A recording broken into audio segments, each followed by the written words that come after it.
so we're going to do a couple introductions. We're going to do an introduction in the room, so you're going to get to know everyone else who's in this Athletic Leadership Institute Defining Leadership program with you.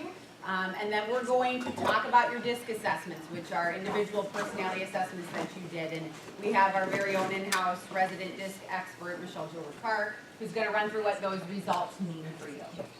All right, so Bob and Emmy King are the wonderful endowers of our PRIDE program here, which encompasses all of student development. And one of the aspects of student development that's really important to us here is our Athletic Leadership Institute.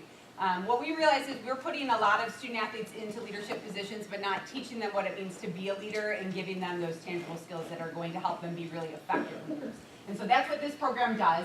The vision of the Athletic Leadership Institute is to inspire students to engage in their leadership development.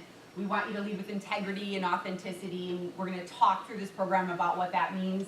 And then the mission of our program is to really try to take inspirational testimony, world-renowned professionals, a lot of whom are on our campus here in Kellogg and in our athletic department. We're going to do some experiential learning and a lot of reflection to really figure out how to define, master, and then live leadership. And we'll explain what that means.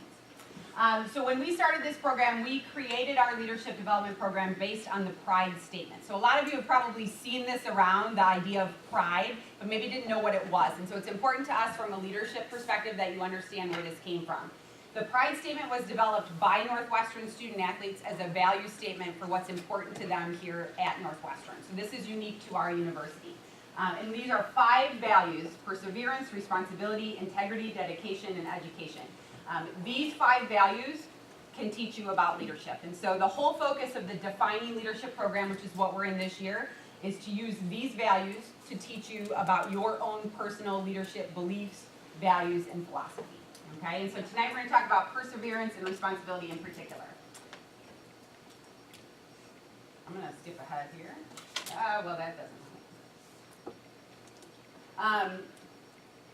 As we talk about this particular program, what we want you to understand is that your coaches selected each of you to be in this Defining Leadership Institute. So this is a 2-year program that you've committed to.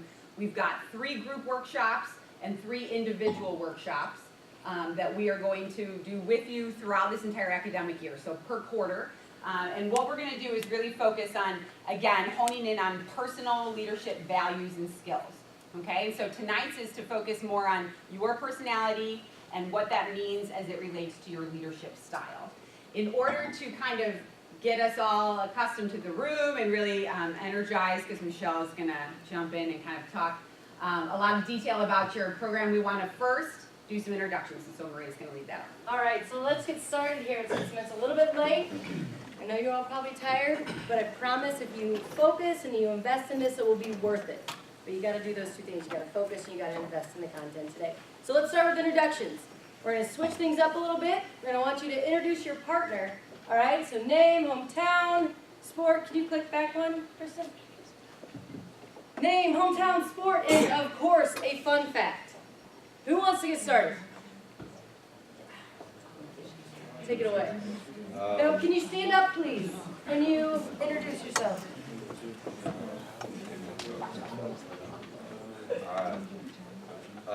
My partner's name is Robert. His hometown is Tampa, Florida.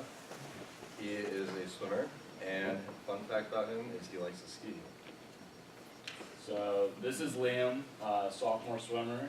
He's from Berthoud, Colorado. And he's climbed 3 14,000-foot mountains. He's climbed 3 14,000-foot mountains.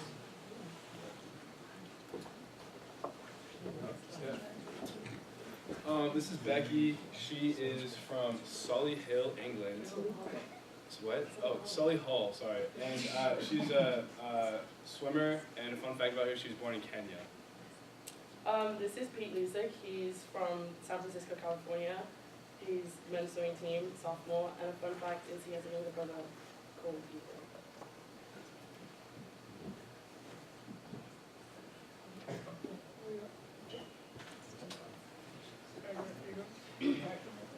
Okay, hi, Hi, this is Florian Markussen. She's from Soest, the Netherlands.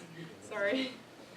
She plays field hockey, and a fun fact about her is she loves skiing too. This is Julia Tournon. She's from Paris, France. She is on women's golf, and she has 3 brothers.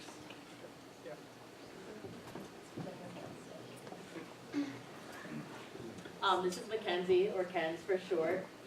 She's from Delran, New Jersey. She plays field hockey, and a fun fact is she has a dog named Noodles. This is Kristen Conway. She plays field hockey. She's from Oak Park, Illinois, and she just moved to Milwaukee.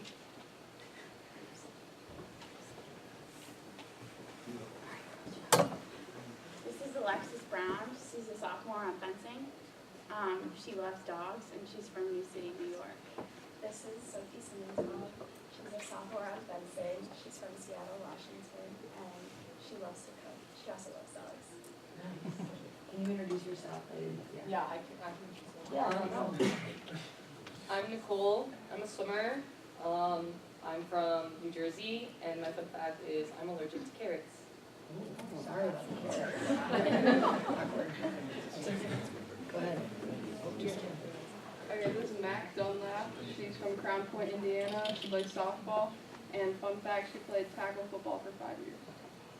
This is Rachel Lewis. She's from Cincinnati, Ohio. She's a sophomore on softball, and her fun fact is that she's never traveled out of U.S.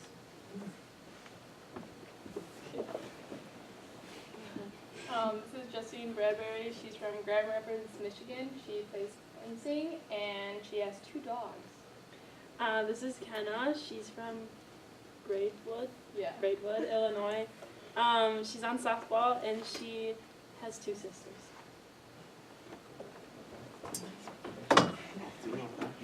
This is Lucas. He's from Brussels, Belgium. He plays on the men's golf team. In fact, he speaks 4 languages. This is David. He's from David Nefiel. He's from Sweden, Uppsala. Yes, that's right. He's on the men's golf team. Fun fact, he likes to play the piano. He's really good, actually.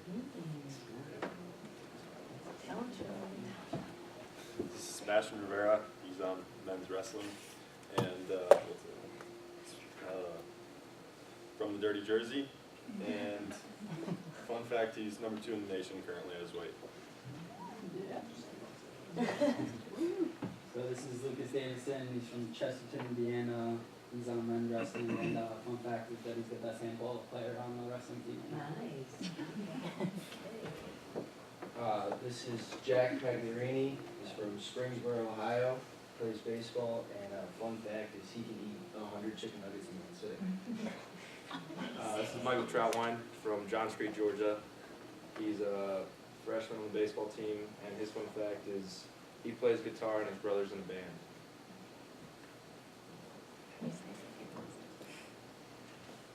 This is Kate Ayala. She's from Westport, Connecticut. She's on the lacrosse team, and her fun fact is that she plays ice hockey as well. This is Brennan. She's on the lacrosse team. She's from Winnetka. And one of her fun facts is that she's one of 6. This is Anthony Gaines. He's on basketball. He's from New York, and he's the only recruit in the sophomore class. This is Casey O'Loughlin. He's from Chicago, Illinois. Plays baseball, and a fun fact about him is he's left-handed.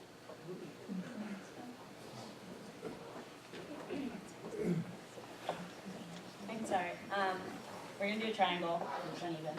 This is Olivia Stone. She's on women's soccer. She's a freshman. Her fun fact is she's an artist, and I have one of her paintings in my room. This is Mackenzie Wood. She's from Southford, Indiana. She's a freshman on the soccer team, and her fun fact is she has a golden retriever. This is Nia Harris. She's from Los Angeles, California. She's a sophomore on the soccer team, and a fun fact is her first language was Spanish. This is Hannah. She's from Orange County, California. She plays cross country, and her fun fact is that she rides dirt bikes. This is Kiara. She's from San Diego, California. She plays volleyball, and she has a twin brother. This is Trevor Kent. He's a sophomore on the football team from Pittsburgh, Kansas, and he raises chickens. This is Rashawn Slater. He's from Sugar Land, Texas. He's a sophomore on the football team, and he's allergic to sunscreen.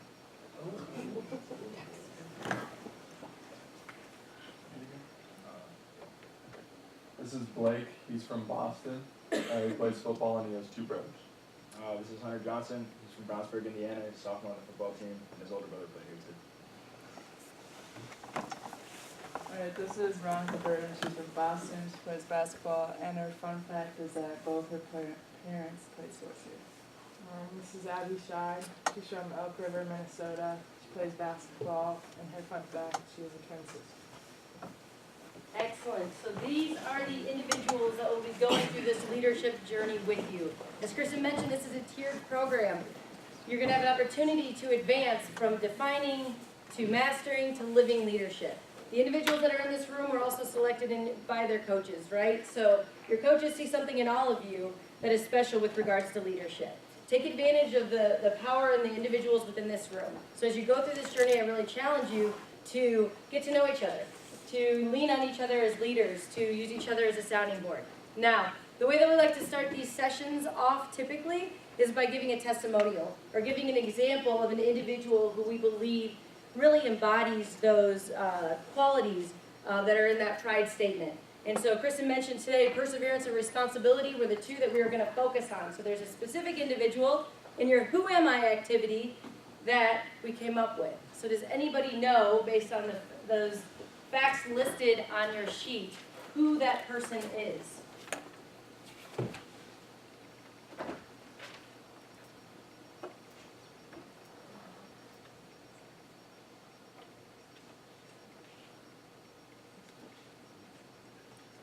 Nobody. Oh, maybe. Maybe you know. Let's hear it. She's the dancer. Yes. I read her book. Gold Star. You don't remember her Oh, name. yeah. It's coming back, wait. Starts with an M. Yeah, wait. Misty Copeland. Misty Copeland! Round of applause! Yes, nice job! So, Misty Copeland is the first, in 2015, she became the first African-American female principal ballerina in the American Ballet Theater. So I'm going to show just a quick video to give you some insight on Misty Copeland and her journey to the top.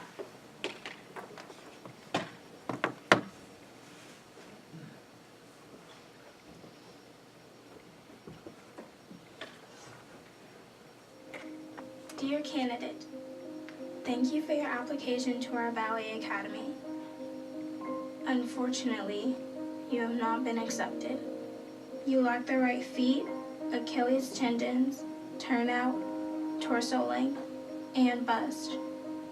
You have the wrong body for ballet, and at 13, you are too old to be considered.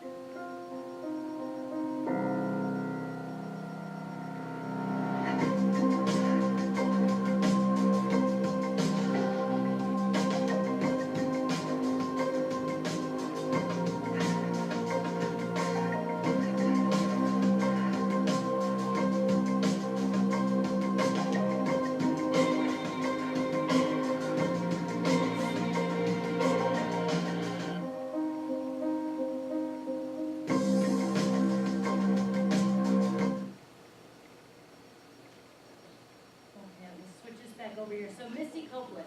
Julie, I'm so excited that you read that book and I need to borrow it from you. Her journey, and we don't have much time to spend on it today, but her journey is pretty incredible. She faced challenges throughout her career, and even as young, growing up, she faced poverty. She spent time homeless. She had raised by a single parent who, as she describes, had been in and out of relationships. And as I mentioned, well, first let me back up. So she took her first ballet class at 13 years old. Reluctantly, she didn't want to go. Her mom told her she needed to go to this ballet class at the Boys and Girls Club. And that's when her passion and her journey began. But that passion at 13 and that journey began with countless challenges, countless fights of rejection. She was told over and over again that she wasn't the right fit for ballet, right? This is a woman who has the highest honor in ballet. but she wasn't the right fit. Her body wasn't the right style or shape. Her skin wasn't the right color. Oftentimes she was the only African American female in every room that she occupied, even as young as 13 years old. She's faced rejection and racism throughout her entire career. Her ability to persevere through all of these challenges, to do the impossible, has been an incredible example of perseverance. Now, that I think is incredibly impressive, but what makes Misty Copeland stand out to me, and as I thought about perseverance and responsibility, the reason why she instantly came to mind wasn't just that perseverance piece, but the way in which, as a leader, she has embraced and understood the responsibility that is associated with great leadership, right? So amongst all of this rejection, throughout her entire climb to the top, she has made a point to make a platform, or to utilize her platform, to stand up and to fight against oppression, to fight against racism. So in the countless public appearances, organizations that she's a part of, or the books that she has been a part of as well, she has chosen to continue that conversation.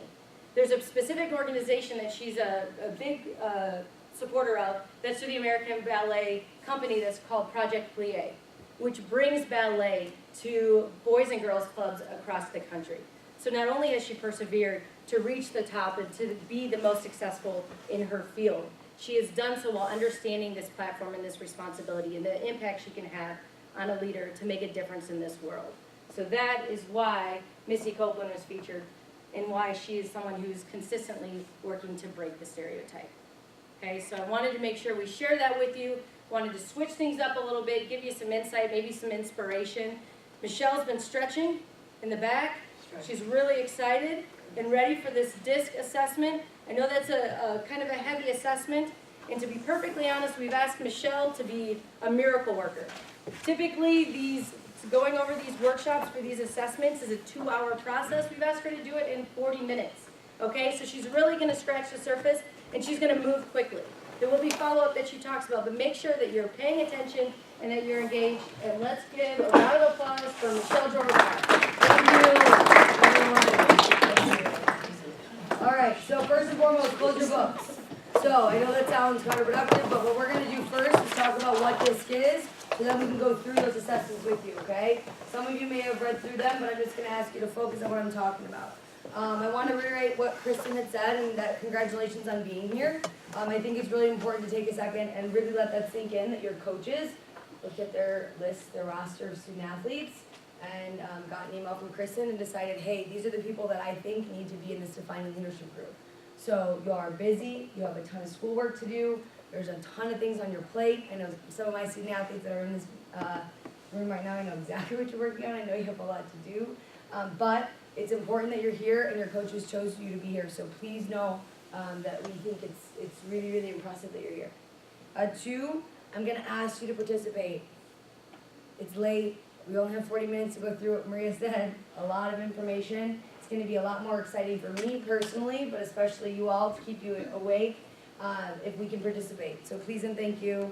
And then 3, this is not better or worse. We're going to go through these different styles, right? And I think sometimes criticism of DISC can be that people feel like they're put in a box. What we're trying to do today is explain to you what DISC is, what your style is, but then also how that can help you as a leader. So not better or worse, just how we're going to go through it. This is a behavioral assessment, not a personality assessment. You're going to see, as we go through the assessment, that there's going to be different positions that you're in, call for different things. So this isn't just saying this is exactly who our style is going to be. Part of the reason we want to talk to you about this is because we want you to understand it. So if there are ways that we can address and change behavior, that you can certainly do that. Also, DISC in general, again, we want you to know what it is so you can have that context of your assessment. And then DISC in general, it's not just some fun thing that I made up because I like to talk about this stuff. It was actually created in 1920. That was a long time ago by a man named William Marston. So I think it's really important to realize that there's lots of things. You've heard about Strengths Finders, you've heard about Myers-Briggs, some of you, different things, but this is something that's been around for a really long time. All right. So, who's excited? Raise your hand if you're excited. Oh my gosh. Everyone stand up really quick. Everyone stand up. Everyone turn around 2 times. Yeah, you're all athletic. Look at those twirls. Wonderful. Okay, have a seat. Thank you. That was really great out there. Beautiful. Thank you. All right. Characteristics of dominance. Okay, so one of the four quotients of DISC is D or dominance. Okay, so characteristics. We have task focused, future oriented, risk seeker, action oriented, competitive, candid, seeking power, fast paced, direct. These people sound fun, right? Wonderful strengths. They're decisive. They are problem solvers. They're confident, time efficient, pushes team to achieve, openly shared opinions. How fun is this, right? These are great. I'm interested to see, and we will, how many D's we have in the room. But one thing that's good about D's is a lot of times athletics comes perfect for them, right? This is a way they can be competitive and be confident. Limitations. Some limitations for some D's. They may be too direct sometimes. Can be impatient. Sometimes can be a little critical and maybe blunt. Perceived as arrogant at times. And not always knowing when exactly to back off. Some of you are laughing. That is beautiful. We're making some tie-ins already. Other things about D or that dominant style. So emphasize. Shaping the environment by overcoming opposition and challenging to accomplish results. Tendencies. Who wants 3 tendencies for me? Nia, wonderful. Go ahead. Getting immediate results, taking action, accepting challenges. Wonderful. Again, these people are ready to go, right? These are go-getters. Stop talking about it. Get things done. Motivated by challenges, power, authority, direct answers. Fears. Why do you think it's important to know what styles and how the fears play into it? No wrong answer. This is the participation part, just in case you weren't sure. I'll explain. So, loss of control in their environment, being taken advantage of. So, the fear of, a lot of times, fear sometimes, you're going to see how important that person's style is, because if their fear is a loss of control, guess what they're going to try to do a lot of? Have control of things, right? Because if they don't want to lose control, their natural inclination is going to be to actually gain control of it. You will notice that self-confidence, decisiveness, and risk-taking. Their limitations, again, some of those challenges can be the lack of concern for others and impatience. We'll explain more as we go. The I's, the influential people. Characteristics of these I's, they are fun people. They're interpersonal, optimistic, impatient, persuasive, enthusiastic, big picture, action-oriented, trusting of others. These people are fun. Some strengths that we have, look. We've got, they're cooperative, they're motivational, they're creative, connective. Some challenges. Do I's even have challenges? We have their procrastination, impulsive, situational listeners. Sometimes they'll listen if it pertains to them. If not, maybe not. High need to be liked. You have last over here. That's really wonderful. We're going to get to the fear part again. I want to see if you can help me out this time. So emphasize. With these I's, they're shaping the environment by persuading and influencing others. Tendencies. They want to involve people. They want to make a favorable impression. They're motivated by social recognition, group activities, relationships. Fears. Now that I explained the first one, what do we think this means here? Social rejection, disapproval, loss of influence. Why do you think that makes sense? Yes, please, Peter. Because they lose their influence and not influential. Right. That wasn't hard. A round of applause, please, for Peter, everybody. Wonderful. That was a really sad round of applause. So I'm going to give you an example of a fear here with disapproval, loss of influence. Okay, so I am an I. My secondary is S, but I am very much an I. Those of you who are my student athletes probably know, just by seeing some of these, that I am very much an I. But the example of this, as I was doing research for this presentation that I absolutely love because it pertains perfectly to me, and I's like to talk about themselves, so here I go. So, you're at McDonald's, right?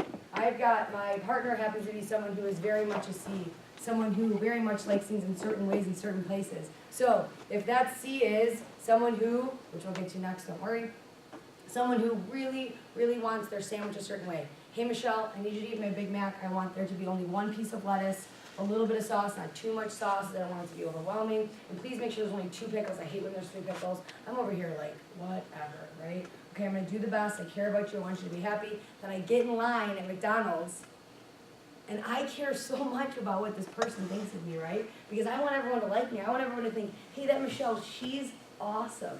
What am I going to do? I'm going to forget forget Matt and everything wonderful about him. I'm gonna forget everything and I'm gonna say, I don't care about what you want in your sandwich. I don't wanna bother this poor person behind the microphone because I want them to think that I'm great. So I'm gonna order the sandwich. It's easier for them. Just put everything on it. Don't worry about it. And then I get it. And then I get back in the car and I give it to Matt and Matt's like, WTH? Right? I thought I wanted the sandwich this way. Well, I don't care because that person I'm never gonna see ever again thought that I was really nice. So that's my fear, is to lose that, right? So you will notice enthusiasm, charm, sociability, limitations, impulsiveness, disorganized, lack of follow through. Here are these S's, the steady people, right? The golden retrievers of the group. We have patient, process oriented, team players, they're relaxed pace, they're steady, good listeners, low key, thoughtful, desire cooperation, people focused. How great are these S's, huh? We need them. Strengths, they're sensible. Great follow through. They are team players. They're sincere, empathetic. What challenges could S's possibly have? Can't say no. No bottom line focus. They prefer to avoid risks, avoids conflict, resistant to change. So there's an important statement that I want you to repeat after I say it. Strengths when pushed to extremes can become a weakness. Say that for me. Strengths when pushed to extremes can become a weakness. What do we think that means? Volunteers, volunteers, volunteers. Lucas, thanks for volunteering. No worries, I'm trying to make pleasure. Can you repeat that Strengths, question? when pushed to extremes, become a weakness. An example of an S. All these wonderful strengths, right? Yeah. When pushed to an extreme can become a weakness. What do you think we mean by that? I feel you're about to tell me. No, that is, this guy's a charmer, isn't he? Look at that. He can speak 4 languages and he can charm. Okay, so challenges here. Strengths when pushed to extremes. It's great that you have someone who is a team player, right? And they're empathetic. We see in the challenge here that also means that sometimes that may mean that they can't say no. It's great to be a team player, but we all know you can't do everything, right? So that's a wonderful thing that S is that steady person, that ultimate teammate, all those great things. But if those strengths are really pushed to an extreme, they can't possibly be effective as a leader, right? They can't possibly be that effective as a team player because they're too busy trying to do everything for everyone else and not really thinking about themselves. Does that make sense? Head nods, wonderful. All right, so we see what they emphasize here, accomplishing tasks and being cooperative. Their tendencies are to be calm and patient, loyal, good listeners. Again, our golden retrievers of the group. They're motivated by infrequent change, stability, sincere appreciation and cooperation. Fears, we talked about fears and why I want you to pay attention to this. Loss of stability, the unknown, change, unpredictability. As we all know, we've all been here a little bit here at Northwestern, we know that unfortunately change is inevitable, right? Some people who are S's very much, this is something that they like, their comfort zone.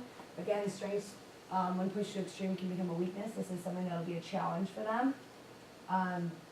We talked earlier about why those fears can become important to know that. Why do you think it's important to know someone's fear if their lack of change is a fear of theirs?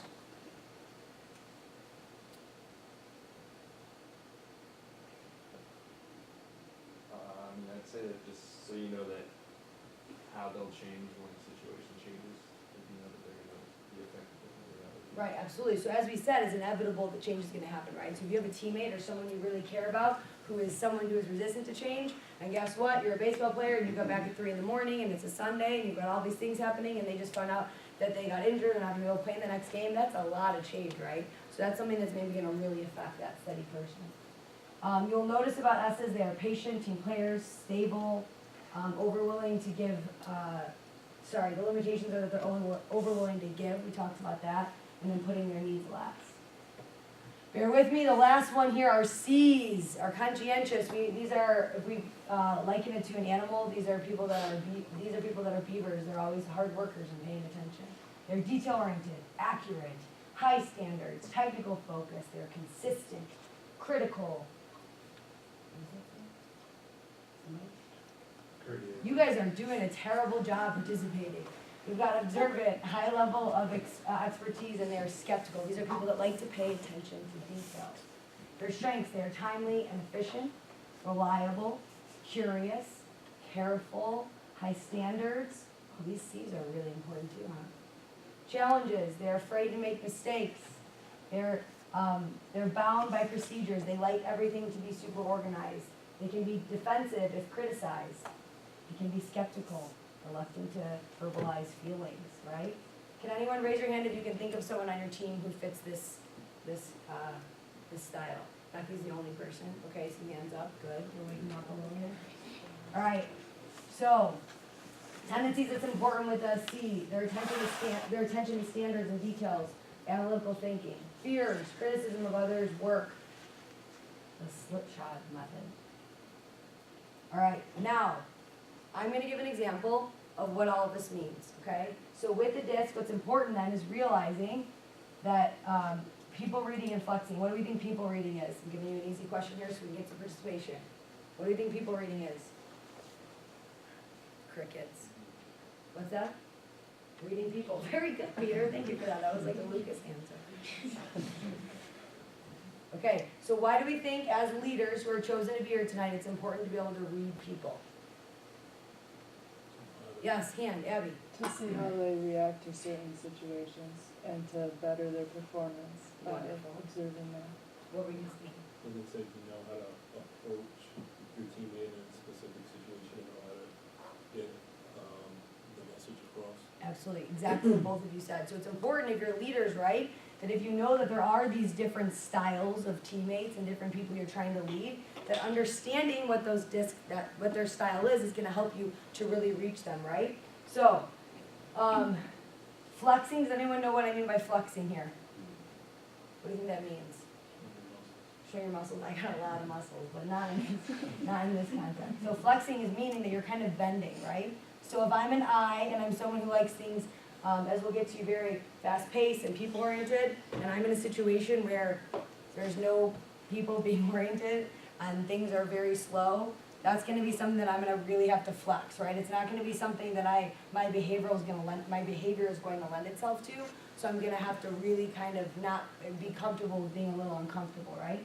So, I always like to use the example. I am a D and a C, and Michelle is an I and an S, right? So we couldn't be more opposite.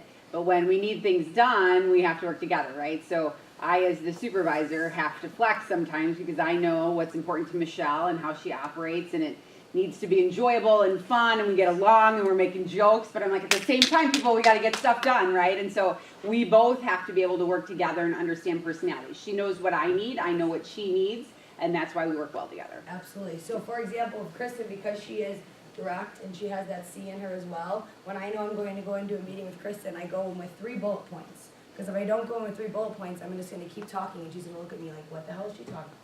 Why is she still talking to me? We're taking up way too much time. I have a lot of things to get done, right? So we're going to see how that plays out. Now, with this, my example for this is I had a box. I put it in the middle of this room. We have no idea what is in the box. I put it down. Does everyone get what I'm saying here? Wonderful, wonderful. Now, what do we think the D's want to do with this box? Open it, right? Let's go, right? We don't want to waste time. What do we think the I's want to do with this box? Shake it, very good. They want to see what's going on. Let's have fun with it, right? And then what do we think the I's want, or the C's want to do? Maria, what do the C's want to do? What do the C's want to do? Yeah. We want to just make sure that we have the instructions.